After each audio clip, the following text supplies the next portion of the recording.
So, man, I'm losing my train of thought. But especially if they're written down on a calendar that the kids have access to. There can be big activities planned, like going to the zoo or a museum, or things like going to the park, or allowing kids to help make dinner for the night as well. This will help with the boredom and comes with being home for a week. Okay. So again, it's a week, so it's kind of like I said, you get out of that routine, but it's not long enough to kind of transition, for that summer break. And it can be stressful. Sure. So stay consistent. It's important to stay as consistent as possible when it comes to your daily routine. Drastically changing your routine from school days when it comes to wake times, sleep times, and meal times can add to the chaos that comes with the already changed schedule they are experiencing. Keep a consistent schedule to help keep your kids stay confident in their surroundings, encouraging independence, and create feelings of stability. So keep that same bedtime. Don't let them stay up really, really late. Don't let, get them up early. I know you want to sleep in, but still try to get them up a little bit early so that we don't get way out of that routine. Toy rotation. Having toys all over the ground is extremely overwhelming and frustrating for both parents and kids, especially Legos. No, especially you. Ouch! Legos! The kids get bored of the toys they are playing with because they are overwhelmed with all their options. Parents get overwhelmed and frustrated by the number of toys lying all over the house, and it creates overall irritation. Rotate the kids' toys throughout the week to keep them entertained by the toys they already have. Put out a variety of toys the kids have and put the rest of them away. It's kind of an interesting thing to think about so that they don't get bored, they don't get overwhelmed, and we're still able to keep a little bit of control in the chaos, right? As the week goes on, rotate the toys between the ones out and the ones put away. This will keep the kids entertained with toys that feel new. Again, this is a bonus for the parents because it keeps the kids entertained longer and limits the mess that creates so much stress. Tripping over toys is never fun, so limiting the number of toys they have access to at a time will limit the number of toys around the house. There are numerous resources available on toy rotation. If they choose to create a seamless rotation, then let them choose, and so that they can help kind of choose what they want to play with and rotate it themselves. Remember to take care of yourself. We talked last week about self-care. This is huge this week. Huge. It's even more important than any regular week. Absolutely. Parental self-care is often the first thing to go in a stressful situation. We have the kids 24/7 during spring break. It's easy to forget about yourself. However, it's so important for parents to take care of themselves. It can increase the parents' positivity, energy, patience, and focus when it comes to the kids. We hear it often, and it is true. We cannot take care of others if we are not taking care of ourselves. Kids often have difficulty understanding the need for balance, and as a parent, it's important to set those boundaries and help them understand that need. As a human, we cannot go a week without taking any care of ourselves in an overwhelming situation. Take care of yourself, and that will be the best aid in keeping your home calm during the break. So we talked about that, last week, of different things and trying to identify what works for you. So make sure this week that you take that time out, you take that self-care time for you. All right, we've got positive discipline strategies for the week. Time. That wasn't me, for the record. Can I leave? No. Timeouts. Utilize the number of minutes in timeout per year-old strategy. For example, if the child is 5, they would get 5 minutes in timeout, and so on. Utilizing a quiet, calm-down corner with sensory toys that can allow the child to self-regulate their emotions is a good use as well. Allowing the kids to learn how to regulate their emotions will help them learn to better communicate their feelings and needs because they are given coping mechanisms. Over time, using the calm down corner, the kids will learn to use it themselves to self-regulate. So, like Dakota, hey, I need a timeout. I need to go off by myself, right? Yeah. So yesterday. Yeah, like yesterday. What did you call a sensory overload hot corner toys or something? So kids can actually get a full sensory overload with a lot of things going on around them. So a quiet corner where there's more sensory things that are cues, just different types of, even like if they're more tactile, like some things that they can feel or things that they can, blowing bubbles, things that, just kind of help them unwind. But it's a designated area or a designated spot that's not high sensory. See, things just keep changing. Yeah, it's amazing. We had beatings. and then the corner, stick it in the corner. And while you're in the corner, there were no toys over there, right? It's just you and the It's corner. sensory toys. So, like, and your fidgets and things like How do you that. sit through toys in the corner? That's just one thing. That's one thing. That's one way for people who have really But what if you- significant what if- sensory overload and they What if need you have a. to stick your nose in the corner? What are you supposed to stare There at? you go. See, that's You're where I right. was. You're right. And there's a lot of. smarter than you. This is one philosophy. Okay. One philosophy. A kiddo with ADHD might need to actually really not concentrate on anything else because they're not going to understand the fact that hey, they need to calm down, right? Yeah. Might not see that as a true timeout. So be consistent and follow through with punishment. That's huge. You can't tell them, hey, you don't get TV for a day and be like, oh my gosh, please turn the TV on. I can't handle them anymore. Right. Yeah, you got to be careful with what you choose there. Sometimes you punish yourself. Absolutely. Oh. It's necessary for the kids to have boundaries and expectations to follow while at home. Doing this will provide structure for the kids and allow them to always know what to expect. If punishment are not followed through, the kids will learn that they do not need to follow the expectations because there are no consequences. Remain cool, clear, and respectful when addressing the kids about their punishment because it builds trust and encourages cooperation.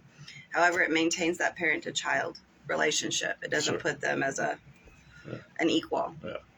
Focus on the reason behind the behavior. There's always reason behind a kid's outbursts or behaviors. As parents, determining the reason behind the behavior will help build better communication skills within the child and help you as a parent better understand their actions. And that's kind of a huge thing because, we'll sit there and we'll go, we have a meltdown. A kid has a meltdown somewhere and it's like, well, and it may have been a sensory overload. It may have been they didn't get enough sleep. It may be they're tired. I mean, there's all sorts of things that could be going on that cause that. It may be that a brother's picking on them.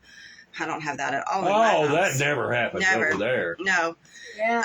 So I mean, just be aware, and sometimes identifying what the cause of the behavior is will help them then prevent that from happening again, and it also will help to help them see where they need to set boundaries. Unless you Excuse me. saw that one coming. I know, as I felt it coming. No, you didn't. Yes, I did. Are you sure? Yes. Okay. All right. See, you're making me lose my train of thought, Dakota. Haha. You're welcome. No, I'm chubby cheeked on the radio show. Further investigating the reasoning behind that behavior will also validate what your child is feeling and help create a safe space to share their emotions because they feel like they are being heard. Children strive to feel validated, especially by their parents. Creating a space at home where they feel this way will help reduce the chaos that can ensure with multiple kids. Parent timeouts. This is my favorite. Sometimes as parents, there's a desperate need for a timeout. It is easy to get overwhelmed, frustrated, and angry in situations. There is a lot going on at once, and it feels like it never stops. It's okay as a parent to take a timeout. It's better to take a minute away from the situation than negatively discipline the children out of anger or frustration. Take 5 minutes away from the situation, focus on taking deep breaths and becoming more relaxed. It's easy to become irrational in situations of frustration. Once calming down, address the situation in a way that will be productive for all parties involved. I can guarantee you, if you take a 5-minute timeout and your kid knows that they're in trouble and they're taking that 5-minute timeout, they're probably sitting there thinking about it, right, Dakota? Yeah. Yeah, but we know something else. My What? favorite part about the adult timeout is you can send them to the corner and the kids get the boss room around. Well, no, that if they're taking a timeout from you because maybe you've done something wrong, and that you don't want them to discipline you in anger, right? Are you sure? Yes, I'm sure. I don't think so. You don't want me to get mad and discipline you out of anger, do you? You always do that. I do not. Oh, man. That is See, that's what Dad always, all right, boy, you're getting your butt whoosted. He'd go back here and think about it. I always sit there and have to calm down, so I make sure that I'm not overly intense. Sometimes you yell at us to make us bad kids. I'm being called out, man. Yeah, Yes, I try not to yell. It's human. We still have our moments, and then I try to take that minute to step away. All right, so different entertainment activities for the week. Build a fort. That's boring. No, it's not. With Oh, blankets, man. pillows, and boxes. Holy, boxes are disgusting. I've had many That's box sports stupid. in my house. Create a fashion show with different clothes from around the house. Try out a new recipe. Oh, this is my favorite. Creating that fashion hut show. He's not going to admit to it, but there was a time that him and his brother would all try on my high heels and walk around the house. There you go. Yeah, I mean, it was fun. Can we do that again? Try out a new recipe for all the kids and participate in a familiar one. Have a picnic at the park. Decorate the driveway with chalk. Create racetracks for scooters. Play hopscotch. Create paper bag puppets. Have a dance party. Even host family Olympic games. So there's so much you can do. Get outside. I know it's not going to be quite as pretty as we were hoping. I mean, it's pretty, but it's going to be a little bit chillier. Uh-huh. But, so there's no swimming. Can I still jump in the pool? You can still jump in the pool. Yes. Cool. I did it when it was 15 degrees. But There's some Fine more of things. that good parenting. Yeah, 15 degrees, get in there. He can't even spell pneumonia. We ain't worried about him. Much less double pneumonia. I mean, I'm not retarded. no, we get overwhelmed sometimes. So, I never get overwhelmed. never. Okay. Yeah. So, guys, just focus on this week. Focus on yourselves as parents. Make sure you're taking that time to check out, time out. Make sure that your kids are staying on a routine, keeping meals so they're not just sitting there eating snack food all day long, because that's easy to do. Make sure that, what was the other thing? Oh yeah, that you're taking time, scheduling activities, little things that y'all can do together. It doesn't have to be expensive, even a picnic or just go to the park. I mean, there's all sorts of things. Yeah. The library here in Comanche, they've got stuff It's going right on there, all across week. the Yeah, they street.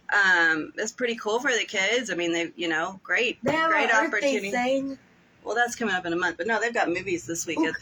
at the library that are playing. So Can we that's go? kinda neat. She wouldn't even, Deborah was over here last week. She wouldn't even tell me what movies they were showing. It's such top secret. It is Family secret, Guy? but if you go to their website, you might be able to. Ah. That's Yeah. Okay. just a thought. Keep that in But mind. anyway. I was bored. I was bored. Okay. So anyway, guys, as always, we're here at Counseling of Texas, 325-356-1105, with offices in Comanche, Hamilton, Dublin, and Eastland. If there's anything we can do for you, please know that we are here.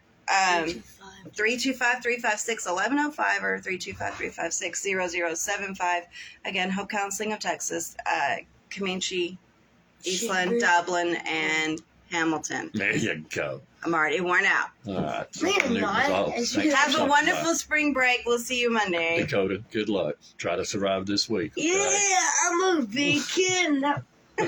Big kid now. Yeah. Coding Best Assisted Check it out. I was Area. practically already a Assisted teenager. Living Center is one